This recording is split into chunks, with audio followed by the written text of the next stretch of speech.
Hello, good morning, जोहार। मैं पूनम और आप देख रहे हैं 24 झारखंड न्यूज। चलिए जानते हैं आज की 25 मुख्य बड़ी खबरों को। भारत ने न्यूजीलैंड को हराकर तीसरी बार जीता चैंपियंस ट्रॉफी का खिताब। रोहित शर्मा ने 12 साल बाद बनाया विजेता। भारतीय क्रिकेट टीम ने आईसीसी चैंपियंस ट्रॉफी 2025 के फाइनल में न्यूजीलैंड की टीम को 4 विकेट से हराकर खिताब अपने नाम कर लिया है। यह टीम इंडिया का तीसरा चैंपियंस ट्रॉफी खिताब है। इससे पहले भारत ने 2002 सौरव गांगुली की कप्तानी और 2013 में महेंद्र सिंह धोनी की कप्तानी में चैंपियंस ट्रॉफी पर कब्जा किया था। अब 12 साल बाद रोहित शर्मा की कप्तानी में दुबई में धमाकेदार जीत के साथ इंडियन क्रिकेट टीम ने चैंपियंस ट्रॉफी का अपना तीसरा टाइटल जीता है। इस मैच में न्यूजीलैंड ने टॉस जीता और पहले बल्लेबाजी करने का फैसला किया। कीवी टीम ने 50 ओवर में 7 विकेट के नुकसान पर 251 रन बनाए। भारतीय टीम ने 252 रनों के लक्ष्य का पीछा 49 ओवर में 6 विकेट खोकर 254 रन बनाकर हासिल कर लिया और मैच को 4 विकेट से जीत लिया। राज्यकर्मी स्वास्थ्य बीमा योजना के लिए 30 अप्रैल तक नामांकन का निर्देश। इस दिन से मिलेगा लाभ। स्वास्थ्य, चिकित्सा, शिक्षा और परिवार कल्याण विभाग झारखंड ने राज्यकर्मी स्वास्थ्य बीमा योजना से संबंधित एक महत्वपूर्ण सूचना जारी की है। झारखंड स्टेट आरोग्य सोसाइटी के कार्यकारी निदेशक अबू इमरान ने बताया कि इस योजना के तहत लाभ प्राप्त करने वाले सभी हितग्राही 30 अप्रैल तक निर्धारित प्रक्रिया के अनुसार स्वयं एवं अपने आश्रितों का अनिवार्य रूप से एनरोलमेंट करा लें, ताकि वे समय पर इस योजना का लाभ प्राप्त कर सकें। सरकार द्वारा पूर्व में इस योजना के क्रियान्वयन हेतु विभागीय संकल्प जारी किए जा चुके हैं। यह योजना 1 मई से पूरे राज्य में प्रभावी होगी। इस योजना के अंतर्गत राज्य के कर्मचारियों और उनके आश्रितों को 5 लाख रुपए प्रतिवर्ष की अधिसीमा के तहत बीमा कवर प्रदान किया जाएगा। गंभीर बीमारियों के इलाज के लिए 10 लाख रुपए तक का कैशलेस उपचार उपलब्ध होगा। विशेष परिस्थितियों में एयर एम्बुलेंस की सुविधा भी प्रदान की जाएगी। चाईबासा में नक्सलियों की साजिश नाकाम, आईईडी बरामद। सुरक्षा बलों ने नक्सलियों की बड़ी साजिश को नाकाम कर दिया। एसपी आशुतोष शेखर के निर्देश पर चलाए जा रहे अभियान के दौरान सुरक्षा बलों ने रविवार को एक आईईडी बरामद किया है। आईईडी की बरामदगी टोंटो थाना क्षेत्र के जीम कीकीर के आसपास जंगली और पहाड़ी क्षेत्र से हुआ है। सुरक्षा बलों को टारगेट करने के उद्देश्य से नक्सलियों द्वारा पूर्व में यह दोनों आईईडी लगाया गया था। सुरक्षा के दृष्टिकोण से उसी स्थान पर बम निरोधक दस्ता के सहायता से विनिष्ट किया गया है। नक्सली संगठन के शीर्ष नेता मिसिर बेसरा, अनमोल, मोछू, अनल, असीम मंडल, अजय महतो, सागेन अंग्रिया, अश्विन अपने दस्ता सदस्यों के साथ सारंडा और कोल्हान क्षेत्र में विध्वंसक गतिविधि के लिए भ्रमणशील है, जिसको लेकर सुरक्षा बलों के द्वारा लगातार अभियान संचालित किया जा रहा है। रामगढ़ एसपी ने बरलंगा थाना प्रभारी और एएसआई को किया सस्पेंड, मारपीट का लगा था आरोप। रामगढ़ एसपी अजय कुमार ने बरलंगा थाना प्रभारी विकास आर्यन और एएसआई मंगल उरांव को सस्पेंड किया है। दोनों पर थाना बुलाकर एक युवक के साथ मारपीट करने का आरोप लगा था। एसपी ने एसडीपीओ से पूरे मामले की जांच कराई। इसके बाद दोनों के खिलाफ कार्रवाई की है। उल्लेखनीय है कि डीजीपी अनुराग गुप्ता ने भी थाना प्रभारी या पुलिसकर्मियों को आम जनता के साथ अच्छा व्यवहार करने का निर्देश दिया है। साथ ही आम जनता के साथ मारपीट और अभद्र व्यवहार करने वाले पुलिस पदाधिकारियों पर कार्रवाई करने का भी निर्देश दिया है।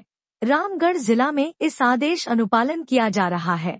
एसपी अजय कुमार ने कहा कि सभी पुलिस पदाधिकारी और कर्मियों को आमजनों के साथ मैत्रीपूर्ण व्यवहार करने, अवैध कार्यों में संलिप्त नहीं रहने के लिए सचेत और निर्देशित किया गया है। उसके बावजूद भी वे इस प्रकार के गैर जिम्मेवार, मनमाने और असंवेदनशील कार्य कर रहे हैं, जिससे पुलिस की छवि धूमिल हुई है, जो काफी दुर्भाग्यपूर्ण और किसी भी परिस्थिति में क्षम्य नहीं है। एनटीपीसी अधिकारी कुमार गौरव हत्याकांड में 6 हिरासत में, एनटीपीसी के डीजीएम कुमार गौरव हत्याकांड के सिलसिले में जांच के दौरान पुलिस 6 लोगों को हिरासत में लेकर पूछताछ कर रही है। इस बीच घटना के बाद दिल्ली से आए एनटीपीसी के 2 वरीय अधिकारियों निदेशक शिवम श्रीवास्तव और निदेशक एके जदली ने रविवार को मुख्य सचिव अलका तिवारी के मुलाकात की।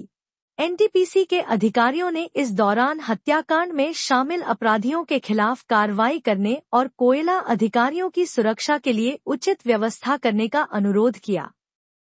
कुमार गौरव की हत्या के सिलसिले में एनटीपीसी के अपर महाप्रबंधक रोहित पाल की शिकायत पर अज्ञात अपराधियों के खिलाफ प्राथमिकी दर्ज की गई है। सरकार ने कुमार गौरव हत्याकांड की जांच के लिए एसआईटी के गठन का आदेश दिया है।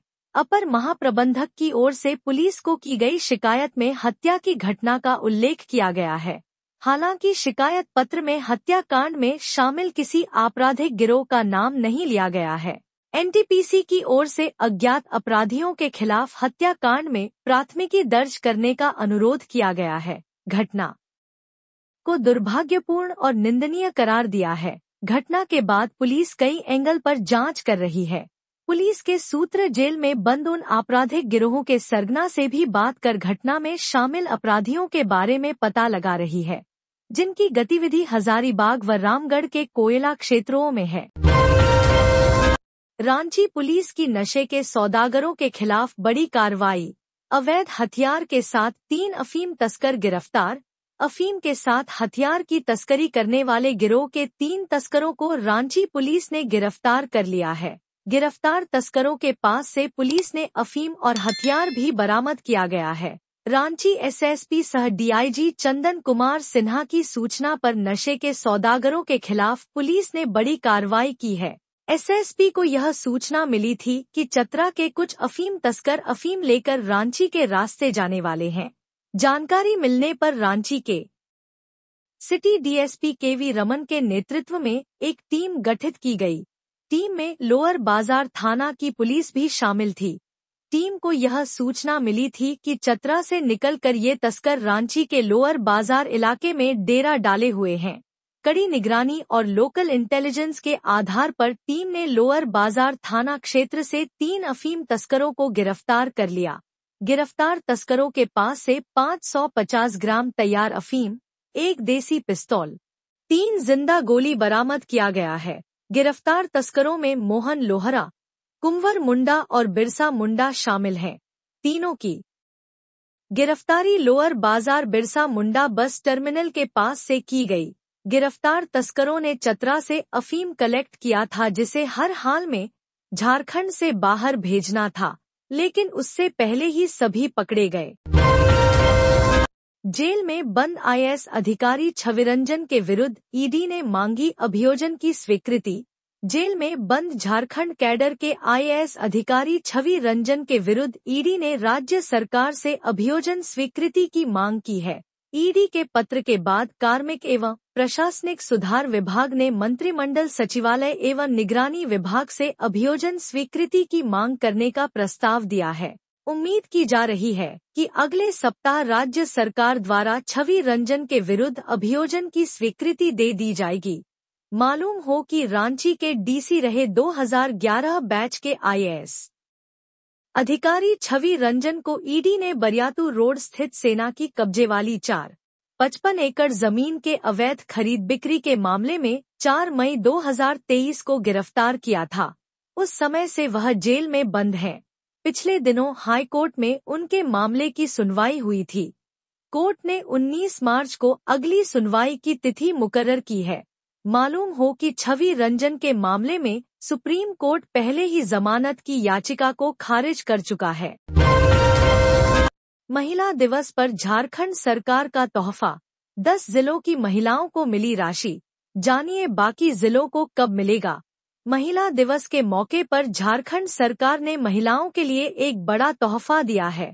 प्रदेश सरकार ने मनिया सम्मान योजना के तहत एकमुश्त 7,500 रुपए की राशि महिलाओं के खातों में भेज दी है।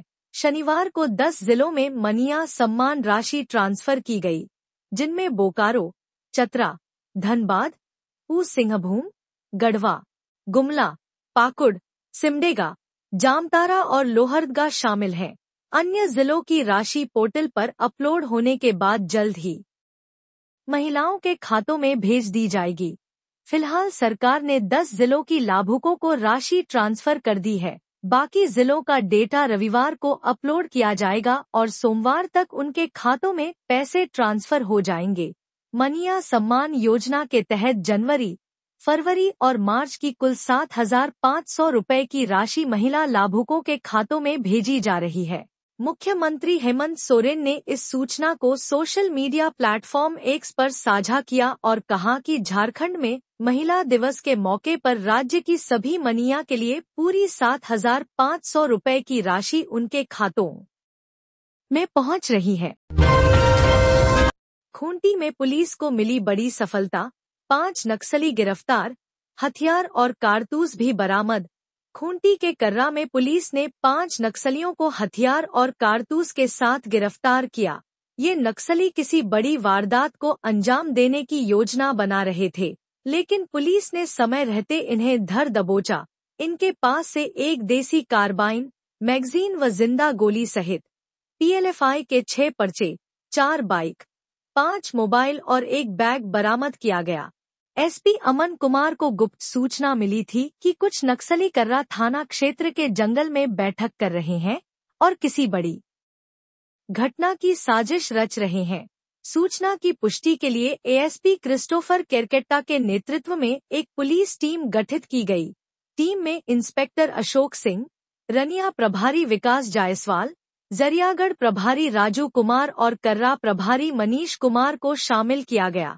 तकनीकी मदद और मुखबिरों की सूचना पर रोन्हे जंगल में छापेमारी अभियान चलाया गया, जहां नक्सली संगठन के विस्तार, लेवी वसूली और ठेकेदारों को डराने की योजना बना रहे थे। पुलिस टीम ने 5 नक्सलियों को गिरफ्तार कर लिया, जबकि कुछ मौके से फरार हो गए। उनकी गिरफ्तारी के लिए भी अभियान चलाया जा रहा है। बोकारो में बर्ड फ्लू की पुष्टि, प्रशासन अलर्ट। मुर्गे और अंडे की खरीद बिक्री पर पूरी तरह रोक। बोकारो जिले के राजकीय कुक्कुट प्रक्षेत्र में बर्ड फ्लू H5N1 की पुष्टि होने के बाद प्रशासन सतर्क हो गया है। संक्रमण को फैलने से रोकने के लिए 10 किलोमीटर के दायरे में कुक्कुट उत्पादों की बिक्री पर रोक लगा दी गई है। प्रशासन ने संक्रमित क्षेत्र से 10 किलोमीटर के अंदर किसी भी जीवित या मृत मुर्गे, अंडे और कुक्कुट उत्पादों की खरीद बिक्री पर पूरी तरह प्रतिबंध लगा दिया है।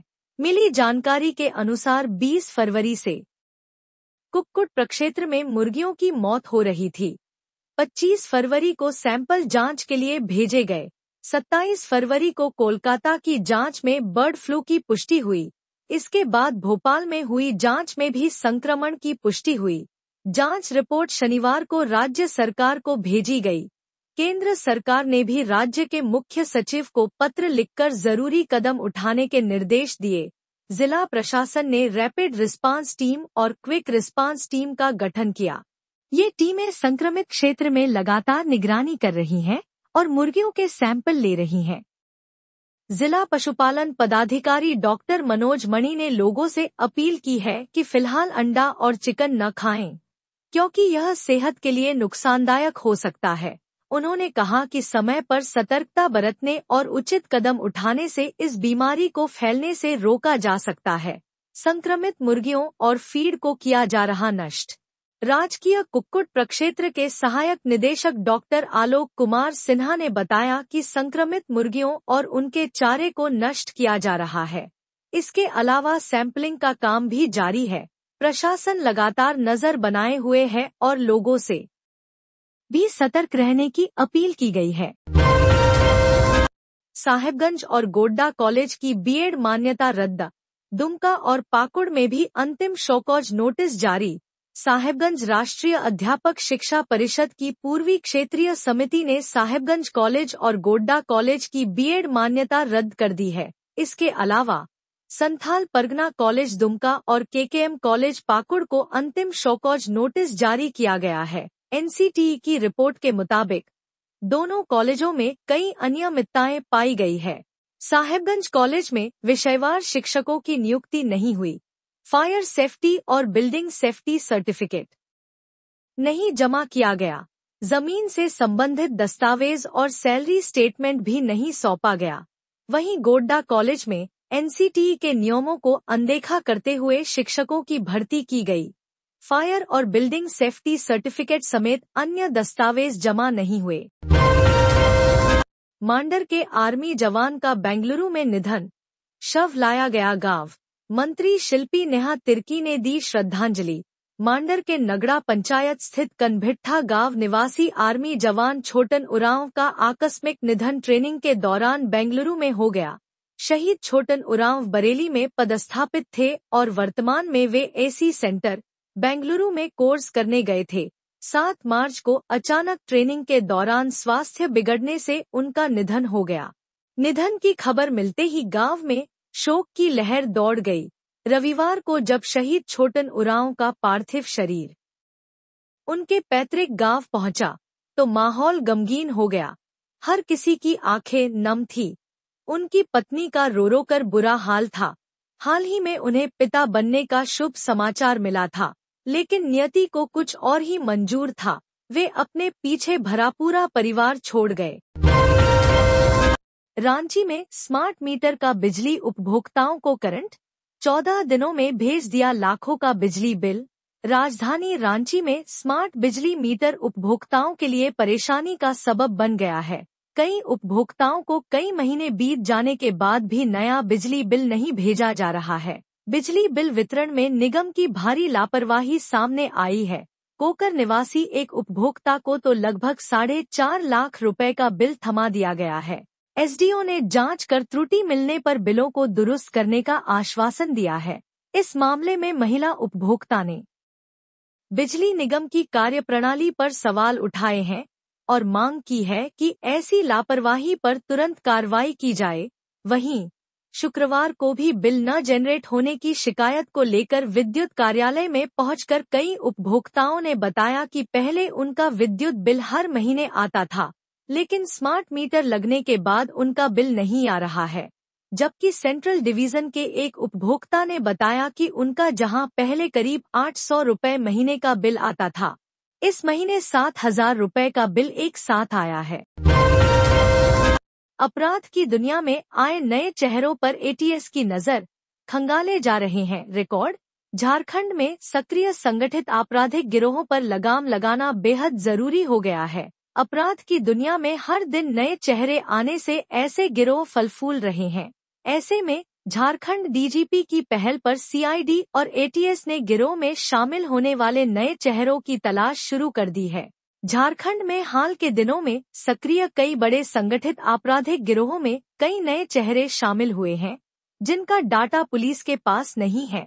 ऐसे नए अपराधी पुलिस के लिए परेशानी का सबब बन रहे हैं। झारखंड के कई जिलों में गोलीबारी की घटनाओं को गिरोह के नए अपराधियों ने अंजाम दिया। जब वे पकड़े गए तो उनका कोई आपराधिक इतिहास नहीं था। एटीएस ने ऐसे कई मामलों की जांच की तो पता चला कि संगठित आपराधिक गिरोह नए युवाओं को पैसे का लालच देकर अपने गिरोह में शामिल कर रहे हैं और उनसे अपराध करवा रहे हैं। झारखंड एटीएस एसपी ऋषभ झा के मुताबिक अपराध की दुनिया में कई नए चेहरे शामिल हुए हैं। एटीएस ऐसे अपराधियों पर भी नजर रख रही है और उनकी पहचान की जा रही है। होली के मौके पर बिहार में भारी मात्रा में अवैध शराब की सप्लाई। पंजाब से पटना जा रहे ट्रक से 715 पेटी लिकर बरामद। गढ़वा जिले के श्री बंशीधर नगर थाने की पुलिस को होली से पहले बड़ी सफलता मिली है। पुलिस ने उत्तर प्रदेश के रास्ते बिहार ले जा रही एक ट्रक अवैध विदेशी शराब को जब्त किया है। जब्त शराब लगभग 45 लाख रुपए की बताई जा रही है। यह जानकारी रविवार को श्री बंशीधर नगर थाना में एसडीपीओ सत्येंद्र नारायण सिंह ने दी। एसडीपीओ ने बताया कि एसपी के द्वारा गुप्त सूचना प्राप्त हुई कि उत्तर प्रदेश की ओर से अवैध विदेशी शराब लोड एक ट्रक नगर उंटारी थाना क्षेत्र के पाल्हे कला निमियाडीह स्थित NH 75 के किनारे एक ढाबे पर खड़ा है। एसडीपीओ ने बताया कि एसपी के निर्देशानुसार उनके नेतृत्व में एक टीम गठित कर कार्रवाई की गई। मौके से अलग अलग कंपनी के 715 पेटी विदेशी शराब बरामद की गई है। रांची में पहली बार टॉक टू डीसी कार्यक्रम का आयोजन। ग्रामीणों ने उपायुक्त से की अपनी अपनी शिकायतें। राजधानी रांची में पहली बार टॉक टू डीसी कार्यक्रम का आयोजन किया गया। शनिवार को समाहरणालय में कार्यक्रम का शुभारंभ हुआ। वीडियो कॉन्फ्रेंसिंग के माध्यम से सभी प्रखंडों के ग्रामीणों ने अपनी समस्याओं से रांची उपायुक्त मंजुनाथ भजंत्री समेत अन्य अधिकारियों को अवगत कराया। इस दौरान ग्रामीणों ने राशन, पानी, बिजली, सड़क, पेंशन समेत कई समस्याओं के बारे में बताया, जिन पर उपायुक्त ने त्वरित संज्ञान लेते हुए संबंधित अधिकारियों को आवश्यक दिशा निर्देश दिए। झामुमो ने परिसीमन को लेकर भाजपा पर साधा निशाना, केंद्र सरकार को दी कड़ी चेतावनी। झामुमो ने देश में परिसीमन को लेकर तैयार किए जा रहे ड्राफ्ट पर सवाल उठाया है। पार्टी के केंद्रीय महासचिव सुप्रियो भट्टाचार्य ने कहा कि भाजपा अपनी सत्ता को ध्यान में रखकर परिसीमन करना चाहती है। इसका पार्टी हर स्तर पर विरोध करेगी। हरमू स्थित पार्टी के कैंप कार्यालय में पत्रकारों से बातचीत में सुप्रियो भट्टाचार्य ने कहा कि 2026 के बाद पूरे देश में परिसीमन होगा। इसके पहले 2 बार 1976 और 2008 में परिसीमन हुआ था। दोनों समय लोकसभा की कुल संख्या 543 ही रही, क्योंकि संविधान का आर्टिकल 81 स्पष्ट रूप से कहता है कि देश के सांसद में अधिकतम 530 सदस्य होंगे और केंद्र शासित राज्य 20 होगा, यानी लोकसभा में सदस्यों की संख्या 550 होगी। रिम्स प्रबंधन ने अतिक्रमित जमीन की सूची बड़गाई अंचल को सौंपी। रांची रिम्स प्रबंधन ने अपनी अतिक्रमित जमीन की सूची दोबारा बड़गाई अंचल कार्यालय को उपलब्ध कराया है। साथ ही सूची के आधार पर इसका सत्यापन करने का आग्रह किया है। इसमें डीआईजी ग्राउंड की जमीन भी है। सूची में बताया गया है कि सबसे अधिक अतिक्रमण डीआईजी ग्राउंड पर ही है। अंचल कार्यालय से आग्रह किया गया है कि सत्यापन के बाद उपायुक्त और पुलिस से अतिक्रमित जमीन को खाली कराने का आग्रह किया जाएगा। इधर रिम्स के वायज हॉस्टल संख्या 8 के पास टूटी हुई दीवार को भी दुरुस्त कराया जा रहा है। यहां से जोड़ा तालाब के मोहल्ला द्वारा रास्ता बना लिया गया है। प्रबंधन का कहना है कि हॉस्टल को सुरक्षित करने के लिए दीवार उठाकर अनावश्यक आवाजाही को रोका जा रहा। प्रज्ञा केंद्र संचालक के साथ मिलकर किया खेल। 112 लाभुकों की राशि गई एक ही खाते में। मनिया सम्मान योजना में फर्जीवाड़ा। झारखंड सरकार की मनिया सम्मान योजना में धोखाधड़ी के मामले बराबर उजागर हो रहे हैं। इस बार रांची के तमाड़ प्रखंड में 112 लाभुकों की राशि एक ही बैंक खाते में ट्रांसफर करने का फर्जीवाड़ा पकड़ में आया है। इसकी पुष्टि सत्यापन के दौरान की गई। मामले में जिला प्रशासन ने आरोपी पर प्राथमिकी दर्ज कराई है। तमाड़ प्रखंड के पंडराजी गांव के कार्तिक पातर ने प्रज्ञा केंद्र के संचालक के साथ मिलकर 112 आवेदकों के बैंक खाते को पहले बदला और इसके बाद सब में एक ही बैंक खाता नंबर अपडेट कर दिया, जिससे लाभुकों की राशि संबंधित बैंक खाते में ट्रांसफर हो गई। बताते चले कि प्रज्ञा केंद्र संचालक आरोपी कार्तिक पातर का भाई है। प्रशासनिक स्तर पर मामले की गहराई से जांच हो रही है। डीसी मंजुनाथ भजंत्री ने कहा है कि ऐसी सूचना मिल रही है कि अपात्र व्यक्ति मनिया सम्मान योजना का लाभ ले रहे हैं। वहीं कई लोगों ने इसके लिए आवेदन भी किया है। ऐसे लोग अपना नाम हटवा लें, अन्यथा उन पर सख्त कार्रवाई की जाएगी। उन्होंने कहा है कि प्रशासन एक प्रखंड में आवेदनों का बारीकी से सत्यापन करा रहा है। एनटीपीसी डीजीएम की हत्या मामले में जांच करने हजारीबाग पहुंचे आईजी। पुलिस इन बिंदुओं की कर रही जांच। एनटीपीसी के डीजीएम कुमार गौरव की हत्या से पूरे राज्य में सनसनी फैल गई है। इस घटना को लेकर पुलिस महकमे में हड़कंप मच गया है। मामले की गंभीरता को देखते हुए बोकारो रेंज के आईजीएस माइकल राज हजारीबाग पहुंचे और एसपी अरविंद कुमार सिंह समेत अन्य वरीय अधिकारियों के साथ उच्च स्तरीय बैठक की। इस हत्याकांड ने हजारीबाग की कानून व्यवस्था पर गंभीर सवाल खड़े कर दिए हैं। पुलिस मुख्यालय भी इस मामले को लेकर चौकन्ना हो गया है। आईजी ने बैठक में इस हत्याकांड की पूरी जानकारी ली और एनटीपीसी कर्मियों व अधिकारियों की सुरक्षा व्यवस्था पर भी मंथन किया। तो ये थी आज की झारखंड की टॉप बड़ी खबरें। इसी तरह झारखंड की हर छोटी से बड़ी खबर देखने के लिए आप हमारे चैनल 24 झारखंड न्यूज़ को सब्सक्राइब कर लें। तो हमें दीजिए इजाज़त, फिर मिलते हैं अगले न्यूज़ में।